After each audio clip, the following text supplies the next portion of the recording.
നമസ്കാരം. പാലക്കാട് തൂത്തുവാരാൻ ഒരുങ്ങുകയാണ് ബി.ജെ.പി. പാലക്കാട് വിജയമുറപ്പിച്ചാൽ പിണറായി വിജയന് മുന്നിൽ ഒരു ബി.ജെ.പി. എം.എൽ.എ. ഉണ്ടാകും. ആ കാര്യത്തിൽ ഒരു സംശയവുമില്ല.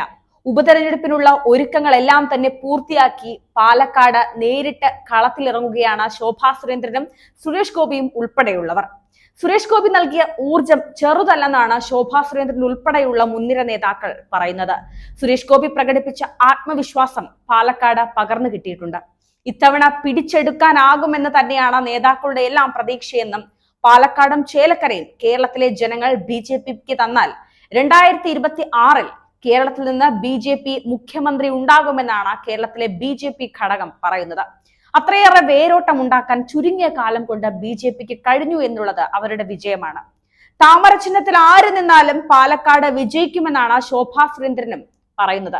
ഇത്തവണ പാലക്കാട് വിജയം ഉറപ്പെന്ന് വി മുരളീധരനും ആത്മവിശ്വാസം പ്രകടിപ്പിച്ചു.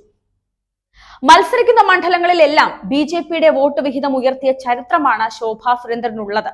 പാലക്കാട് നിയോജക മണ്ഡലത്തിലും മത്സരിച്ച് മുന്നേറ്റമുണ്ടാക്കിയ നേതാവ് കൂടിയാണ് ശോഭാ സുരേന്ദ്രൻ. അതുകൊണ്ട് തന്നെ മണ്ഡലത്തിൽ സുപരിചിതയാണെന്ന ശോഭയുടെ സാധ്യത ഉയർത്തിക്കാട്ടുകയാണ് ബി.ജെ.പി. 2016 നിയമസഭാ തിരഞ്ഞെടുപ്പിലാണ് പാലക്കാട് ശോഭ മത്സരിച്ചത്. 2011 തിരഞ്ഞെടുപ്പിൽ ഇവിടെ മൂന്നാമതായിരുന്ന പാർട്ടിയെ 2ാം സ്ഥാനത്തെത്തിക്കാൻ ഇവർക്ക് കഴിഞ്ഞിരുന്നു. പാലക്കാട് ശോഭാ സുരേന്ദ്രനെ ഏതാണ്ട് ഉറപ്പിച്ച സ്ഥിതിയാണ്.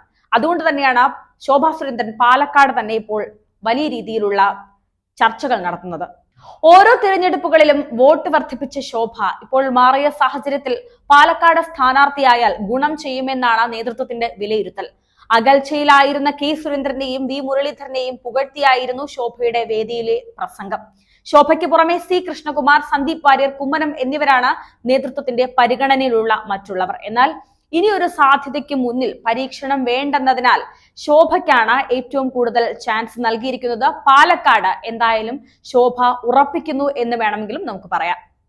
ശോഭാ സുരേന്ദ്രന് പുറമെ പാലക്കാട് ലോക്സഭാ തെരഞ്ഞെടുപ്പിൽ മത്സരിച്ച് പരാജയപ്പെട്ട സി കൃഷ്ണകുമാറിന്റെ പേരാണ് പരിഗണനാ പട്ടികയിലുള്ളത്.